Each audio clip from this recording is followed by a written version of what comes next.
Hello guys, स्वागत है आप सभी का आपके अपने YouTube channel as smart classes में। आज के इस वीडियो में हम एनसीईआरटी की कक्षा 6 विज्ञान पर आधारित 30 मोस्ट इंपॉर्टेंट क्वेश्चन करेंगे। इससे पहले हम 5 प्रैक्टिस सेट कंप्लीट कर चुके हैं। जिसने ना देखा हो वो वीडियो के डिस्क्रिप्शन बॉक्स में जाकर देख सकते हैं। वीडियो को लास्ट तक जरूर देखिएगा। वीडियो पसंद आए तो वीडियो को लाइक करें और ज़्यादा से ज़्यादा शेयर करें। जिसने भी चैनल को सब्सक्राइब ना किया हो कर लीजिए और साथ ही बेल आइकन को भी प्रेस कर लीजिए ताकि नेक्स्ट वीडियो की अपडेट आपको टाइम पर मिलती रहे। इस क्लास की PDF प्राप्त करने के लिए ये है हमारा व्हाट्सअप नंबर। इसमें अपना नाम और नंबर लिखकर सेंड कीजिए, जिससे आपको हमारे व्हाट्सअप ग्रुप में ऐड कर दिया जाएगा और इसकी PDF आपको प्राप्त हो जाएगी। स्टार्ट करते हैं आज का फर्स्ट क्वेश्चन। फर्स्ट क्वेश्चन है, निम्नलिखित में से कौन से भोजन के पोषक तत्वों में सम्मिलित हैं। क्वेश्चन को ध्यान से पढ़िएगा। यहाँ पर कह रहा है पोषक तत्वों में सम्मिलित हैं भोजन के खनिज लवण, विटामिन, आहारी रेशे। इन्हीं को आहारी रेशों को रुक्षांश भी कहते हैं। तो कौन कौन से सम्मिलित हैं? भोजन के जो मुख्य पोषक तत्व होते हैं वह होते हैं कार्बोहाइड्रेट, प्रोटीन, विटामिन, वसा और खनिज लवण। तो इसका जो राइट आंसर होगा खनिज लवण, विटामिन 1 और 2। देखिए किसमें 1 और 2 दिया है। राइट आंसर हो जाएगा ऑप्शन नंबर बी। अब यहाँ पर एक चीज़ और देख लीजिए कि ये जो आहारी रेशे रुक्षांश होते हैं ये भी भोजन में सम्मिलित होते हैं। आहारी रेशे, जल, मतलब इन सभी पोषक तत्वों के साथ आहारी रेशे और जल भी भोजन में सम्मिलित होता है। लेकिन ये जो आहारी रेशे होते हैं ये हमारे शरीर को कोई भी पोषक तत्व प्रदान नहीं करते हैं, इसीलिए इसमें पोषक तत्वों में सम्मिलित है यहाँ पूछ रहा है, तो इसलिए इसको नहीं लिया गया है। ये हमारे शरीर में जो अनपचा खाना होता है, अनपची चीज़ें होती हैं, उनको बाहर निकालने में मदद करते हैं। नेक्स्ट क्वेश्चन, निम्नलिखित में से कौन सा कथन असत्य है। ऑप्शन नंबर ए है विटामिन ए त्वचा और आँखों को स्वस्थ रखता है। विटामिन B1 घाव भरने में सहायक होता है। विटामिन C रोगों से लड़ने में सहायक है। विटामिन D हमारी अस्थियां और दांतों के लिए कैल्शियम का उपयोग करके हमारे शरीर की सहायता करता है। तो यहाँ पर देखिए पूछ रहा है कौन सा कथन असत्य है। इससे पहले 6, 7, 8 के तीनों बुकों के चैप्टर वाइज सभी चैप्टर कंप्लीट करवाए गए थे। जिसने ना देखा हो वो उनको जाकर देख लें, उनके बाद ही ये क्वेश्चन करिएगा, तभी आप अच्छे से इनको कर पाएंगे। इसका जो राइट आंसर होगा वह होगा ऑप्शन नंबर बी। यहाँ पर पूछ रहा है असत्य, तो असत्य है विटामिन B1 जो होता है वह घाव भरने में सहायक नहीं होता, बल्कि यह कार्बोहाइड्रेट के पाचन में सहायक होता है। तो ये कार्बोहाइड्रेट का पाचन करता है, घाव नहीं भरता। नेक्स्ट क्वेश्चन, मानव शरीर में धीमी वृद्धि निम्नलिखित में से किस कमी के कारण होती है। विटामिन की, वसा की, प्रोटीन की, उपर्युक्त में से कोई नहीं की। इसका जो राइट आंसर हो जाएगा वह हो जाएगा ऑप्शन नंबर सी। मानव शरीर में जो वृद्धि धीमी हो जाती है, शरीर की वृद्धि, किसी किसी को आपने देखा होगा कि उसकी जो वृद्धि होती है बहुत धीमी गति से होती है, वह होती है प्रोटीन के कारण। लेकिन अगर प्रोटीन के साथ साथ कार्बोहाइड्रेट दोनों की ही काफ़ी लंबे समय तक अनुपस्थिति रहे तो व्यक्ति के जो विकास की वृद्धि होगी वह बिल्कुल ही अवरुद्ध हो जाएगी या रुक जाएगी। तो यहाँ पर धीमी किसके कारण होती है? प्रोटीन की कमी के कारण। नेक्स्ट क्वेश्चन, तागा पतले तंतुओं से मिलकर बनता है। तागा जिसको हम लोग धागा बोलते हैं वह पतले तंतुओं से मिलकर बनता है। इन तंतुओं के संदर्भ में निम्नलिखित कथनों में से कौन सा सही नहीं है। ये सभी तागा, तंतुएं, संश्लिष्ट रेशे, प्राकृतिक रेशे सभी चीज़ें बताई गई हैं। तो यहाँ पर कौन सा कथन सही नहीं है? रुई तथा जूट जैसे तंतु पादप से प्राप्त होते हैं। तो जो जंतुओं और पादप से जो तंतु प्राप्त होते हैं वह प्राकृतिक रेशे होते हैं, और जो जंतु और पादप से प्राप्त नहीं होते वह संश्लिष्ट रेशे होते हैं। तो यहाँ पर रुई और जूट जैसे जो पादप हैं, तंतु हैं, ये पादपों से प्राप्त होते हैं। बिल्कुल सही है ये। जूट नारियल का बाहरी आवरण होता है। रेशम तंतु रेशम कीट के कोकून से खींचा जाता है, ये भी राइट है। ऊन तथा रेशम जंतुओं से प्राप्त होता है। ऊन को तो आप लोगों ने सुना ही है कि ऊन भेड़ से प्राप्त होता है, तो वैसे ही ऊन और रेशम दोनों जंतुओं से प्राप्त होते हैं। तो यहाँ पर इसका जो राइट आंसर होगा ऑप्शन नंबर बी। ये जूट जो होता है ये पटसन के रेशे होते हैं, और पटसन एक द्विबीजपत्री रेशेदार पौधा होता है। मतलब जूट नारियल का बाहरी आवरण नहीं होता, बल्कि ये पटसन के रेशे होते हैं। पटसन एक पौधा होता है जिससे जूट बनाया जाता है। नेक्स्ट क्वेश्चन, निम्नलिखित पर विचार, नायलॉन, रेशम, उपर्युक्त तंतुओं में से कौन से संश्लिष्ट तंतु का उदाहरण है। अब अभी आपको बताया गया कि तंतुओं के 2 प्रकार बताए गए थे, प्राकृतिक तंतु और संश्लिष्ट तंतु। प्राकृतिक तंतु वो होते हैं जो जंतुओं और पादपों से प्राप्त किए जाते हैं, और संश्लिष्ट तंतु वो होते हैं जिनका स्रोत जंतु और पादप नहीं होते। प्राकृतिक तंतु के अंतर्गत आते हैं जैसे कपास, जूट को फ्लैक्स भी कहते हैं, मतलब फ्लैक्स का नाम जूट भी है, ध्यान दीजिएगा इसे।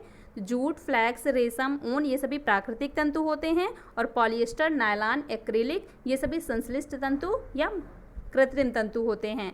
तो इसका जो राइट आंसर होगा क्या होगा, यहाँ पर देखिए फ्लैक्स, जूट ये तो प्राकृतिक है और यहाँ पर संश्लिष्ट पूछा है तो ये नहीं होगा। पॉलिएस्टर, नायलॉन, एक्रिलिक ये तीनों ही संश्लिष्ट तंतु हैं, जबकि ये जो रेशम है यह कोकून से प्राप्त किया जाता है, ये भी संश्लिष्ट तंतु नहीं होगा।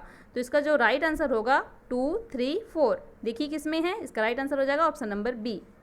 नेक्स्ट क्वेश्चन देखेंगे, निम्नलिखित कथनों पर विचार कीजिए।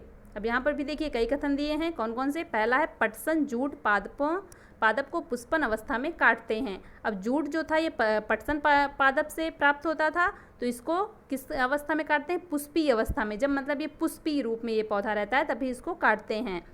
पटसन के तनों को कुछ दिनों तक जल में डुबोकर रखते हैं। रेशों से तागा बनाने की प्रक्रिया को कताई कहते हैं। अब यहाँ पर निम्नलिखित में से कौन से कथन सही हैं बताना है। तो यहाँ पर देखिए जो पटसन का पादप होता है इसको पुष्पन मतलब पुष्पीय अवस्था में काटते हैं। ये सभी चीज़ें बताई गई थी, जो चैप्टर वाइज वीडियो दिए गए थे, जिसने ना देखा हो उन्हें जाकर पहले देख ले। तो ये जो पटसन का पादप होता है वह पुष्पीय अवस्था में काटा जाता है, उसके बाद इसे कुछ दिनों तक जल में डुबोकर रख दिया जाता है, जिससे इसके जो तने होते हैं वह जल में गल जाते हैं और पटसन से तंतुओं को अलग कर लिया जाता है। तो यहाँ पे ये देखिए राइट हो गया, जल में डुबोकर रखते हैं, ये भी राइट हो गया। अब रेशों से जो धागा बनाया जाता है उस प्रक्रिया को कताई कहते हैं, ये भी राइट है। तो इसका राइट आंसर होगा 1, 2, 3 ऑप्शन नंबर डी राइट हो जाएगा। नेक्स्ट क्वेश्चन, पृथक्करण की विधियों के प्रयोग के संदर्भ में निम्नलिखित में से कौन सा कथन सही नहीं है। अब यहाँ पर देखिए कौन सा कथन सही नहीं है। ऑप्शन नंबर ए है, किसी मिश्रण के कणों के माप में अंतर का उपयोग चालन तथा निस्यंदन प्रक्रियाओं द्वारा पृथक्करण में किया जाता है। अब यहाँ पर देखिए क्या कह रहा है कि अगर अलग अलग साइज के दो पदार्थ एक दूसरे से मिल गए हैं, उनका साइज अलग, कोई छोटा है कोई बड़ा है, तो उसको हम चालन विधि द्वारा आसानी से अलग कर सकते हैं। ऐसे चलने का प्रयोग करेंगे जिसमें छोटा वाला नीचे गिर जाए और बड़ा वाला ऊपर रह जाए, तो आसानी से उसको अलग कर सकते हैं। तो ये राइट हो जाएगा। नेक्स्ट देखेंगे, रेत और जल के मिश्रण में रेत के भारी कण तली में बैठ जाते हैं और अवसादन की विधि द्वारा जल को उड़ेलकर पृथक किया जाता है। अब यहाँ पर देखिए अगर रेत और जल का मिश्रण दोनों को एक साथ मिलाएंगे तो जो रेत होगी वह भारी होती है तो नीचे बैठ जाएगी, बिल्कुल यहाँ पे सही कह रहा है। लेकिन यहाँ पर देखिए कह रहा है अवसादन विधि द्वारा जल को उड़ेलकर पृथक किया जाता है। तली में बैठना अवसादन कहलाता है, लेकिन उसको जो उड़ेल कर पृथक किया जाता है वह कहलाता है निस्तारण विधि। तो यहाँ पर अवसादन विधि नहीं बल्कि निस्तारण विधि द्वारा जल को उड़ेल कर पृथक किया जाता है, तो ये यहाँ पर गलत हो जाएगा। सी है, द्रव तथा उसमें अविलेय पदार्थों के अवयवों को निस्यंदन विधि द्वारा पृथक किया जाता है। तो ये देखिए राइट है। जब अधिक बहुत ज़्यादा महीन अशुद्धियाँ होती हैं तो उनको छानने के लिए कपड़े अथवा फिल्टर पत्र का प्रयोग किया जाता है। तो इनका जो प्रयोग किया जाता है इसी को कहते हैं निस्यंदन। तो यही वहाँ पर कह रहा है कि द्रव और उसमें अविलेय पदार्थों के अवयवों को निस्यंदन विधि द्वारा पृथक किया जा सकता है, राइट है ये। वाष्पन की विधि का प्रयोग करके जल में द्रव में घुले ठोस पदार्थों को पृथक करने में किया जाता है, ये भी राइट है। तो यहाँ पर पूछा है कौन सा सही नहीं है, तो राइट आंसर हो जाएगा ऑप्शन नंबर बी। यहाँ पर अवसादन की विधि नहीं बल्कि निस्तारण की विधि होगी। नेक्स्ट क्वेश्चन, निम्नलिखित पर विचार कीजिए। कागज का जलना, दूध का दही बनना, नमक का पानी में घुलना, कुम्हार द्वारा मिट्टी के ढेर को बर्तन में बदलना। उपर्युक्त में से कौन से परिवर्तन उत्क्रमित किए जा सकते हैं। अब उत्क्रमित करना मतलब किसी पदार्थ का जैसे परिवर्तन करने के बाद उसे पुनः उसी स्थिति में लाना। मतलब कागज़ को जैसे हमने जला दिया तो जलाकर उसे पुनः कागज़ बनाना होता है उत्क्रमण। तो यहाँ पर कौन कौन से पदार्थ उत्क्रमित किए जा सकते हैं। कागज़ को हम जलाने के बाद पुनः कागज़ तो बना नहीं सकते, इसको नहीं कर सकते। दूध अगर दही बना देंगे तो दही से पुनः दूध तो बना नहीं सकते, ये भी नहीं होगा। नमक का पानी में घुलना ये होगा, उत्क्रमित परिवर्तन होगा ये, क्योंकि अगर नमक को पानी में घोलने के बाद उसको हम पुनः नमक बना सकते हैं, कैसे, वाष्पन क्रिया द्वारा। नेक्स्ट है कुम्हार द्वारा मिट्टी के ढेर को बर्तन में बदलना। ये भी देखिए उत्क्रमित किया जा सकता है। मिट्टी को कुम्हार उसे बर्तन में बदल देगा, फिर उसको मिट्टी बना देगा। लेकिन यहाँ पर एक चीज़ ध्यान दीजिएगा कि अगर मिट्टी को कुम्हार ने पका दिया भट्टी में तो उसको फिर वह उत्क्रमित नहीं कर सकता। तो राइट आंसर हो जाएगा सी और डी, मतलब 3, 4 ऑप्शन नंबर डी इसका राइट हो जाएगा। नेक्स्ट क्वेश्चन, पत्तियों के संदर्भ में निम्नलिखित में से कौन सा कथन सही नहीं है। अब यहाँ पर देखिए पत्तियों के संदर्भ में, पत्तियों में सिराओं का प्रतिरूप सिरा विन्यास कहलाता है। ये जालिका रूपी अथवा समांतर होता है। तो पत्तियों में जो सिराएं बताई गई थी कैसी बताई गई थी, जालिका रूपी और समांतर, राइट है ये। पत्तियों में पर्णवृंत और फलक होते हैं, ये भी बताए गए थे, ये भी राइट है। पत्तियां सूर्य के प्रकाश की उपस्थिति में ही मंड संश्लेषित करती हैं, ये भी राइट है, क्योंकि मंड का संश्लेषण सूर्य के प्रकाश की उपस्थिति में ही होता है। पत्तियां वायुमंडल में उपस्थित जलवाष्प का कुछ हिस्सा भोजन बनाने की प्रक्रिया में ग्रहण करती हैं। अब देखिए इसका जो राइट आंसर हो जाएगा वो हो जाएगा ऑप्शन नंबर डी, सही नहीं है। पत्तियां जो होती हैं वह वाष्पोत्सर्जन की प्रक्रिया में, क्या कह रहा है यहाँ पर कि पत्तियां वायुमंडल में उपस्थित जलवाष्प का कुछ हिस्सा भोजन बनाने में की प्रक्रिया में ग्रहण करती हैं, यहाँ पर होगा ग्रहण करती हैं। तो ये जो पत्तियां होती हैं वाष्पोत्सर्जन की क्रिया द्वारा ये बहुत ज़्यादा मात्रा में जलवाष्प को वायुमंडल में निष्कासित करती हैं, ग्रहण नहीं करती हैं, उसको निष्कासित करती हैं। यहाँ पे ग्रहण नहीं होना चाहिए, निष्कासित होना चाहिए। तो राइट आंसर हो जाएगा ऑप्शन नंबर डी, डी गलत है। नेक्स्ट क्वेश्चन, निम्नलिखित में से जड़ नहीं है, गाजर, मूली, आलू, शलजम। राइट आंसर इसका ऑप्शन नंबर सी, आलू जड़ नहीं बल्कि तना होता है, जबकि ये गाजर, मूली, शलजम ये तीनों ही जड़ होते हैं। नेक्स्ट क्वेश्चन, निम्नलिखित में से प्रकाश संश्लेषण की क्रिया के लिए आवश्यक है। प्रकाश संश्लेषण की क्रिया तो सभी लोग जानते हैं, क्या क्या आवश्यक होता है उसके लिए, क्लोरोफिल, कार्बन डाइऑक्साइड, ऑक्सीजन, जल या प्रकाश। क्लोरोफिल आवश्यक होता है, यह पत्तियों के हरा रंग जो होता है पत्तियों का, उसी में एक पदार्थ क्लोरोफिल उपस्थित होता है, तो इसकी आवश्यकता होती है। कार्बन डाइऑक्साइड, इसकी भी आवश्यकता होती है, भोजन बनाने में पत्तियां कार्बन डाइऑक्साइड का उपयोग करती हैं। जल की भी आवश्यकता होती है और प्रकाश भी की आवश्यकता होती है। यहाँ पर आवश्यकता जो नहीं होती वह होती है ऑक्सीजन की। भोजन बनाने में पत्तियां ऑक्सीजन का प्रयोग बिल्कुल नहीं करती, बल्कि प्रकाश संश्लेषण की क्रिया के बाद ऑक्सीजन वह मुक्त करती हैं। एक बात ये ध्यान रखिएगा कि पौधे जो होते हैं वह भी श्वसन क्रिया में ऑक्सीजन का ही प्रयोग करते हैं, लेकिन प्रकाश संश्लेषण की क्रिया में वह ऑक्सीजन का प्रयोग नहीं करते, बल्कि कार्बन डाइऑक्साइड का उपयोग करते हैं और मुक्त ऑक्सीजन करते हैं। तो यहाँ पर कौन कौन सा राइट हो जाएगा, 1, 2, 4 और 5 किस में है, देखिए ऑप्शन नंबर सी 1, 2, 4, यहाँ पर 5 कर लीजिए, ऑप्शन नंबर सी इसका राइट हो जाएगा, 5 कर लीजिए, यहाँ पर सही कर लीजिए। नेक्स्ट क्वेश्चन देखते हैं, केचुए की शरीर रचना व उपयोगिता के संदर्भ में निम्नलिखित में से कौन सा कथन सही नहीं है। अब यहाँ पे केचुए के बारे में पूछ रहा है, कौन सा कथन सही नहीं है। ऑप्शन नंबर ए है, केचुए का मेरुदंड लंबा तथा शरीर की पेशियां क्षीण और असंख्य होती हैं। अब यहाँ पर एक चीज़ ये देख लीजिए कि केचुआ जो होता है उसके शरीर में कोई अस्थियां नहीं होती, इनमें पेशियां होती हैं, और यहाँ पर कह रहा है कि पेशियां क्षीण होती हैं। पहला ही नंबर गलत है, इनमें पेशियां होती हैं, कोई अस्थियां नहीं होती। नेक्स्ट है, केचुए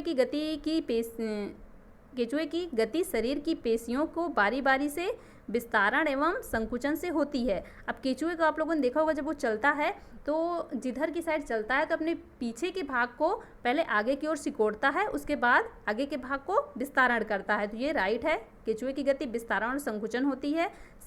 शरीर के अधः स्तर पर सूख, बाल जैसी रचनाएं होती हैं जो केचुए को भूमि पर पकड़ बनाने में सहायता करती हैं। राइट है ये भी, केचुए के शरीर में कुछ चिकने पदार्थ होते हैं जो इसे चलने में सहायता करते हैं। नेक्स्ट है, केचुआ मिट्टी को उपजाऊ बनाने में सहायक होता है।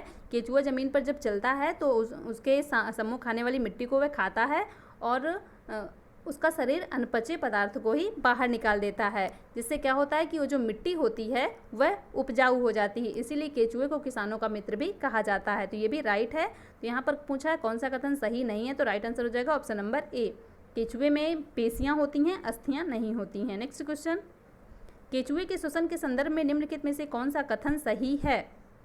तो केचुआ जो होता है वह श्वसन कैसे करता है, नासिका ग्रंथियों द्वारा श्वसन करते हैं, त्वचा द्वारा श्वसन करते हैं, मुख द्वारा श्वसन करते हैं, उपयुक्त में से कोई नहीं। देखिए जो केचुआ होते हैं यह अपने त्वचा द्वारा श्वसन करते हैं। राइट आंसर होगा option number B. Next question, नागफनी के पौधे में प्रकाश संश्लेषण निम्नलिखित में से किस भाग में होता है, पत्तों में, तने में, जड़ों में, या इनमें प्रकाश संश्लेषण नहीं होता है।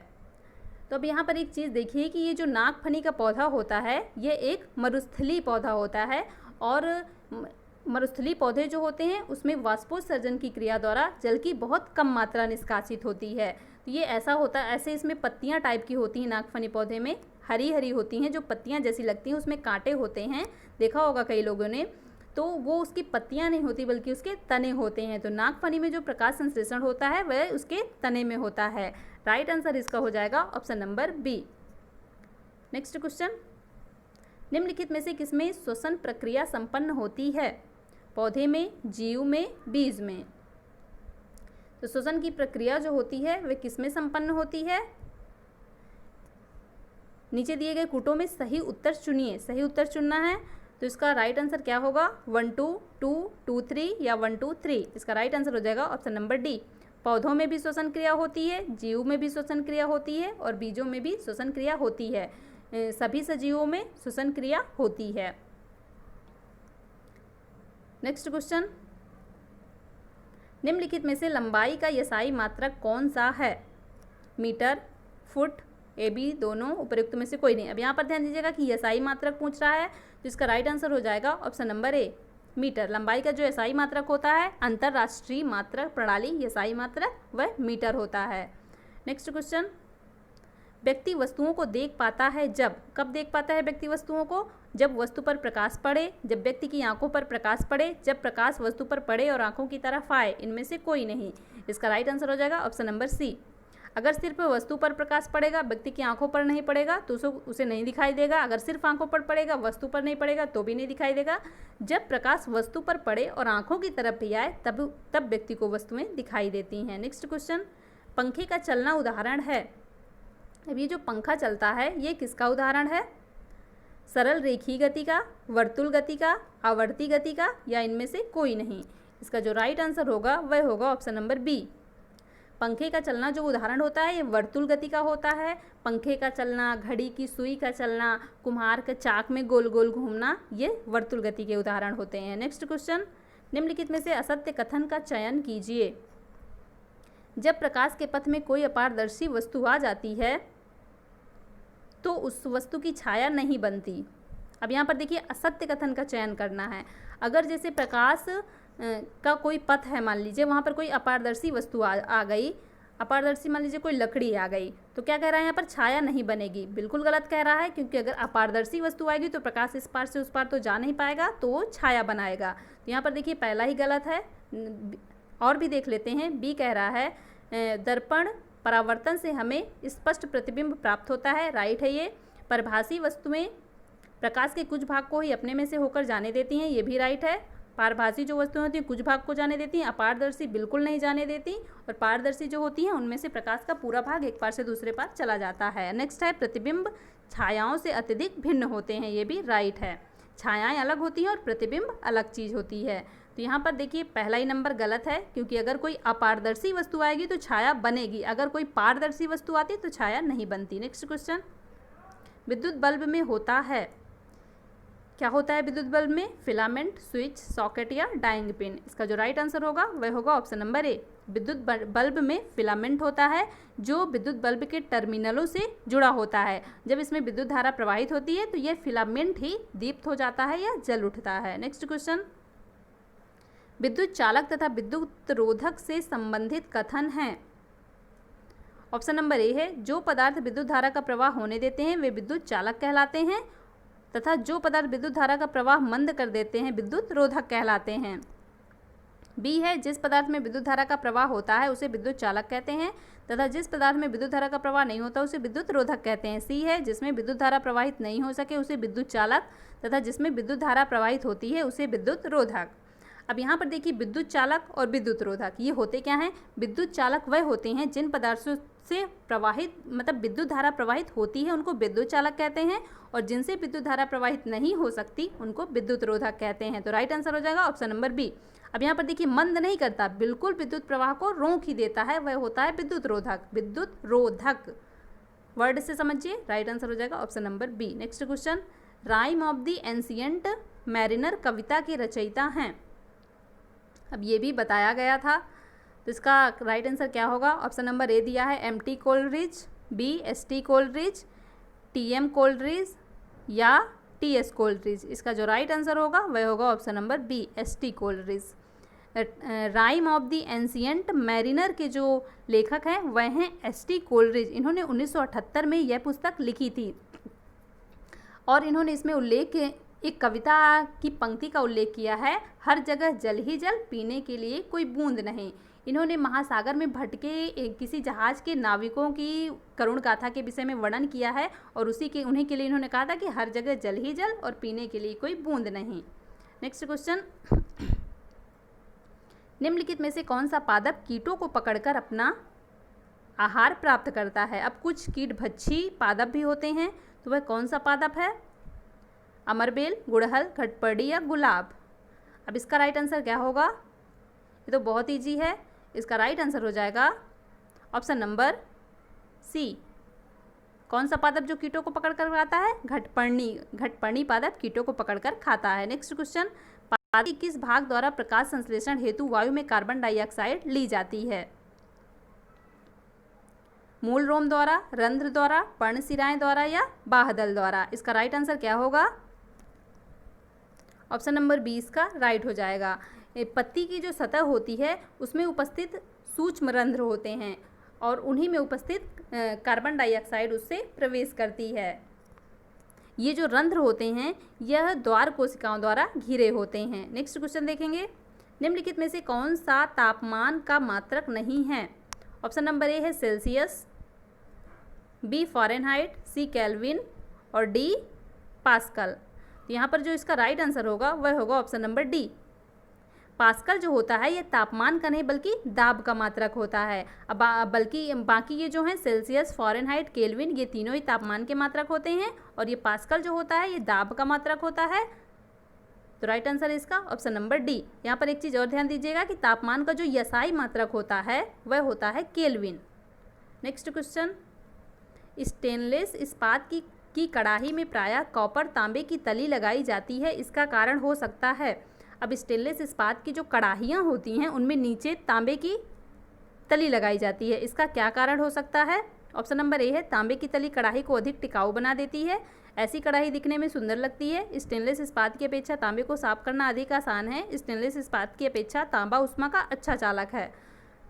तो अब यहाँ पर देखिए इसका जो राइट आंसर होगा वह होगा option number D.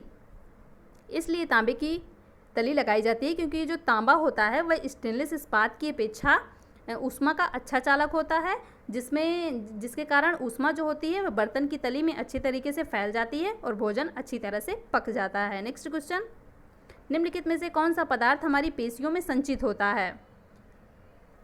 Option number A carbon dioxide, B lactic अम्ल, सी जल और डी अल्कोहल। इसका राइट आंसर क्या होगा? इसका राइट आंसर हो जाएगा ऑप्शन नंबर बी।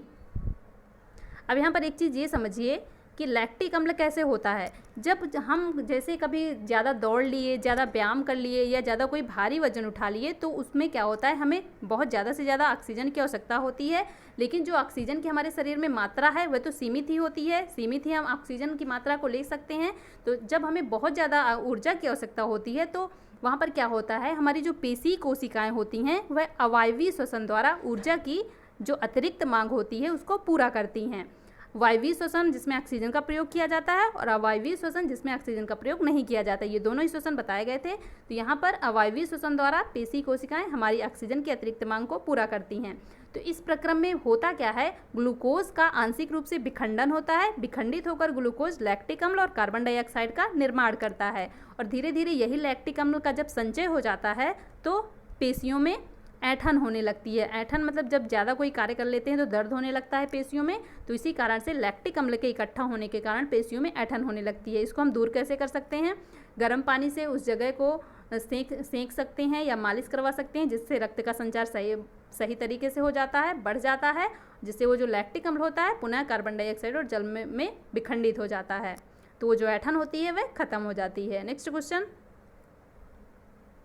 किसी गर्म दिन की दोपहर में किसी खेत अथवा खुले मैदान में जमीन के ऊपर की वायु कंपदीप्त होती दिखाई देती है। ऐसा निम्नलिखित के कारण होता है। किसके कारण होता है? सूर्य के प्रकाश परावर्तन के कारण, विवर्तन की घटना के कारण, वायु में जलवाष्प की अधिकता के कारण, उपयुक्त में से कोई नहीं। इसका जो राइट आंसर होगा वह होगा ऑप्शन नंबर ए। सूर्य में प्रकाश के परावर्तन के कारण जो दोपहर में किसी खेत या खुले मैदान की जमीन के ऊपर वायु कंपदीप्त होती है वह किसके कारण होती है? सूर्य के प्रकाश के परावर्तन के कारण। नेक्स्ट क्वेश्चन, अंतःश्वसित वायु और उच्च श्वसित वायु में ऑक्सीजन का प्रतिशत कितना होता है? अंतःश्वसित मतलब जब हम सांस अंदर लेते हैं और उच्च श्वसित जब हम सांस बाहर निकालते हैं। तो उसमें ऑक्सीजन का प्रतिशत कितना होता है? ऑप्शन नंबर ए है 21%, 16.4%, 16.4%, 21%। यहाँ पर ये समझ लीजिए कि जब हम ऑक्सीजन को अंदर लेते हैं तो हम 21% ऑक्सीजन को अंदर लेते हैं और 0.0 यहाँ पे देखिए 21% ऑक्सीजन अंदर लेते हैं और 0.04% कार्बन डाइऑक्साइड होती है। कई गैसों का मिश्रण होता है। जब हम सांस अंदर लेते हैं तो उसमें ऑक्सीजन 21% होती है और कार्बन डाइऑक्साइड जो होती है वह 0.04% होती है। लेकिन जब हम सांस को बाहर निकालते हैं तो इनकी मात्रा बदल जाती है। बाहर निकालने में 16.4% ही ऑक्सीजन आती है बाहर और कार्बन डाइऑक्साइड जो होती है वह बढ़कर 4.4% हो जाती है। तो याद रखिएगा इसे। तो यहाँ पर इसका जो राइट आंसर होगा क्या होगा, 16.4। अंतः श्वसन में होता है 21% और बाह्य श्वसन में होता है 16.4%। तो राइट आंसर हो जाएगा ऑप्शन नंबर ए। नेक्स्ट और लास्ट क्वेश्चन, किसी सामान्य वयस्क व्यक्ति की विश्राम अवस्था में औसत श्वसन दर होती है। कोई सामान्य वयस्क व्यक्ति है, अगर वह विश्राम कर रहा है तो उसकी औसत रूप से श्वसन दर कितनी होगी? 9 से 12 प्रति मिनट, 15 से 18 प्रति मिनट, 21 से 24 प्रति मिनट या 30 से 33 प्रति मिनट। तो इसका जो राइट आंसर होगा वह क्या होगा? Option number B. Right answer होगा इसका ऑप्शन नंबर बी। अब यहाँ पर देखिए, जो कोई वयस्क व्यक्ति होगा अगर वह विश्राम की अवस्था में 1 मिनट में औसतन 15 से 18 बार प्रति मिनट सांस अंदर लेता है और बाहर निकालता है, और यही अगर दर उसने कोई व्यायाम कर लिया या दौड़ लिया, ज़्यादा मेहनत कर ली, तो यही दर लगभग 25 बार प्रति मिनट तक बढ़ सकती है। तो राइट आंसर है ऑप्शन नंबर बी। तो आज के 30 क्वेश्चन कंप्लीट होते हैं। वीडियो पसंद आया हो तो वीडियो को लाइक कर दें और ज़्यादा से ज़्यादा शेयर कर दें। Thank you so much guys, मिलते हैं नेक्स्ट वीडियो में।